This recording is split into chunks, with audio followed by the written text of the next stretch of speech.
Good afternoon. My name is Sarah Lopez, and tonight I will be debating with my fellow advocate Stephen over the legalization of marijuana. The current law in the United States, the Controlled Substances Act, states that the federal government prohibits manufacturing, distribution, and possession of marijuana. This law does not recognize the difference between medical and recreational use of cannabis. The significance of our debate is that we feel that the prohibition of marijuana federally impedes on people's rights for people to choose for themselves what they do in their recreational time or how they take care of their health. The problems that we feel this current law has is that prohibition has been proven to be either ineffective or counterproductive. Our proposition is that the United States should legalize the use of marijuana federally for people over the age of 18 and older.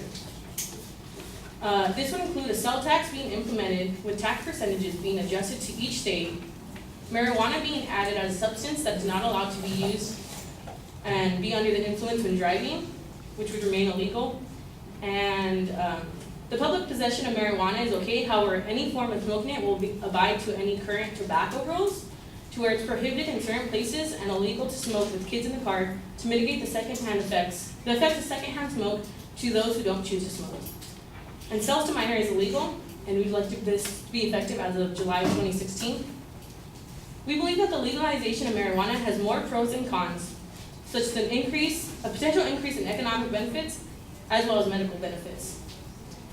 Marijuana has been illegal federally for several decades. While only 12% of Americans supported legalization of pot in 1969, now 58% of Americans have been reported to support the end of marijuana prohibition in 2013. Starting with California legalizing marijuana just at the state level for medical use, and it's now legal at the state level in another 23 states. This shows a significant turnover in support to legalize marijuana. Obviously, there's a bigger percentage of people who support marijuana now than beforehand, and this is the United States. We live in a democracy. So I feel like the law should support the majority of what the people want.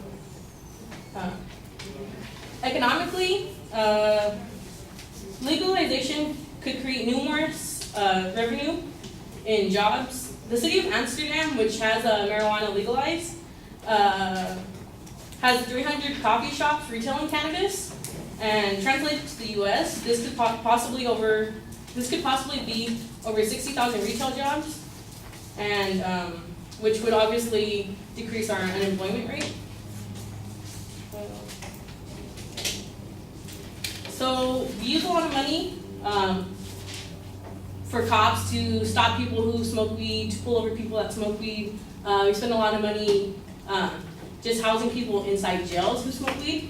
And a lot of people that are in jail for drug abuse, such as weed, typically they're only in there for possession, not trafficking. So we currently have 400,000 untested rape kits nationwide and 2,800 in San Diego alone. So if we legalize marijuana, cops could put their efforts and put our tax money towards other things such as solving rapes, which people buy drugs and that's what they're asking for. People don't ask to get raped, so I feel like the cops' efforts should be put into other ways that are more beneficial. Roughly 20,000 people were arrested just in California in 2014 based on marijuana possession. Marijuana also has medical benefits, which is another reason why I feel it should be legalized.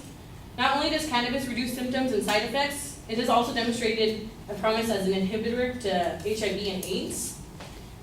We also have a lot of veterans because as America we have been in several wars, and marijuana in a study published in 2013 by George Greer in the Journal of Psychotic Drugs reported a 75% reduction in a clinical administered PTSD, which is post-traumatic stress disorder, which is a illness that a lot of veterans do suffer from.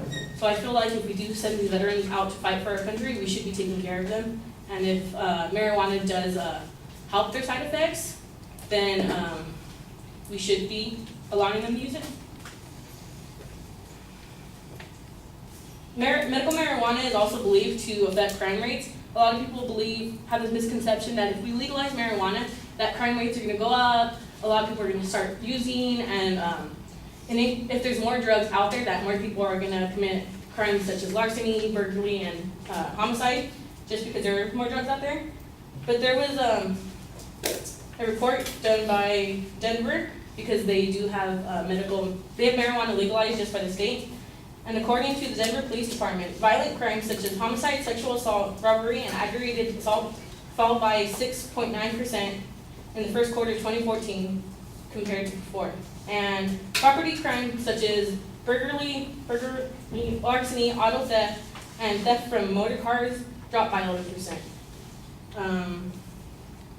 That's all I have for my first segment.